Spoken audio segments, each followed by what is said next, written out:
পর্যটন খাত দেশের অর্থনৈতিক প্রবৃদ্ধি, কর্মসংস্থান সৃষ্টি এবং আন্তর্জাতিক অঙ্গনে বাংলাদেশের ইতিবাচক ভাবমূর্তি তুলে ধরতে গুরুত্বপূর্ণ ভূমিকা পালন করে বলে মন্তব্য করেছেন বিমানমন্ত্রী আফরোজা খানম রিতা। এ সময় মানিকগঞ্জের সিএ ও সিএমএ পেশাজীবীরা বিমানমন্ত্রীকে সম্বর্ধনা দেন। সম্বর্ধনা অনুষ্ঠানে জাতীয় ও আন্তর্জাতিক বিভিন্ন প্রতিষ্ঠানে কর্মরত হিসাববিদ ও পেশাজীবীরা অংশ নেন। অনুষ্ঠানে আফরোজা খানম রিতা বলেন, পর্যটন খাতে বিকাশে সবাইকে আরও সক্রিয় ভূমিকা পালন করতে হবে। পর্যটনের বিকাশের মাধ্যমে দেশের অর্থনীতিকে আরও সমৃদ্ধি করার পাশাপাশি ব্যাপক কর্মসংস্থানের সুযোগ সৃষ্টি করা সম্ভব।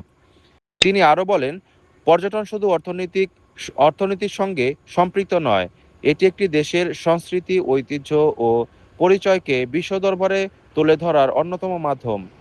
বাংলাদেশের পর্যটন সম্ভাবনাকে কাজে লাগিয়ে আন্তর্জাতিক অঙ্গনে দেশের ইতিবাচক ভাবমূর্তি আরও উজ্জ্বল করার সম্ভব। পর্যটন খাতে উন্নয়নে সরকার প্রয়োজনীয় ও সময় উপযোগী পদক্ষেপ গ্রহণ করবে বলে জানান বিমানমন্ত্রী।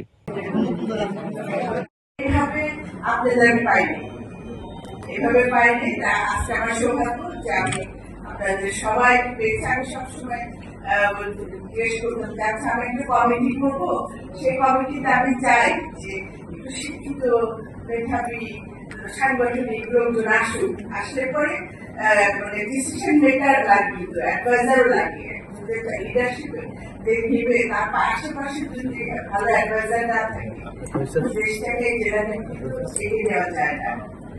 অবশ্য আজকে আপনারা সবাই এখানে আছেন, সবার সাথে আজকে লেভেলে পরিস্থিতিটা আসলো বিভিন্ন পর্যায়ে যারা আছে পর্যায়ক্রমে সবার সাথে পরিচয় হবে। ডাক্তারদের সাথে পরিচয় আছে, যেহেতু আমি আমার নিজের হসপিটাল আছে, এই জন্য আমার ডাক্তার সব পানি সব ডাক্তারের সাথে পরিচয় আছে।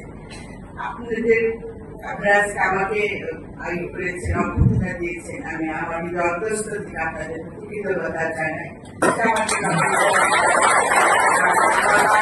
সবাই যারা আছেন সবাই আমার বাবার সাথে মিশেছেন, আমার বাবাকে দেখেছে যে ওনার মতো মানুষ আমি বিশ্বাস করি, তার মতো মানুষ আমি বিশ্বাস করি যে মহান মানুষ আমার বাবা। আমি অনেক গল্পই জানতাম না বাবার, কিন্তু যখন আমি নির্বাচন করতে যাই প্রত্যেকটা জায়গাতে মালিক যেমন কোনো জায়গায় নিয়ে আমি যাইনি, ওই নির্বাচনের সময় তখনই তাদের ভিতর থেকে গল্প বেরিয়ে আসছে অনেক, আমার বাবা কি করেছে, কার জন্য কি করেছে। তখন ওই গল্পগুলি শুনে সত্যি আমি মুগ্ধ হয়ে গেছি। আমার বাবা এত মহান ছিল আমি নিজেও জানতাম, অনেক সময় আফসোস লাগে যে ওই গল্পগুলি বাবার মুখ থেকে শুনে আরো বেশি ভালো লাগতো। আপনারা দোয়া করবে আমার বাবা যেভাবে আপনাদের হৃদয়ে স্থান নিয়েছে, আমি যেন আমার বাবার সেই সততা আদর্শ নিয়ে থাকতে পারি। আর সবাইকে আমার সালাম শুভেচ্ছা জানাচ্ছি। আসলে এত ফরমাল প্রোগ্রাম আমি মনে করি, আমি মনে করি আর রঙিন প্রোগ্রাম হবে। তো ভালো লাগছে যে অনেকদিন পরে পানি করেছে, এত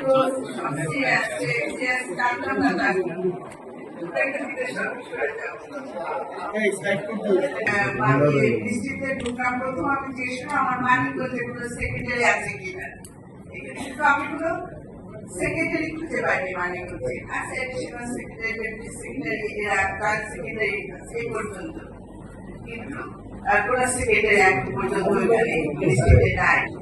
মিনিস্ট্রিতে সেক্রেটারি শুধু আমার মিনিস্ট্রি না, মিনিস্ট্রিতে যেন সেক্রেটারি পর্যন্ত যেতে পারে, এটা আমার খুব আশা। কারণ আমি যখনই যেখানে যাই মানিকগঞ্জের মানুষ থেকে আমার খুব ভালো লাগে, সে পিওনো হোক আর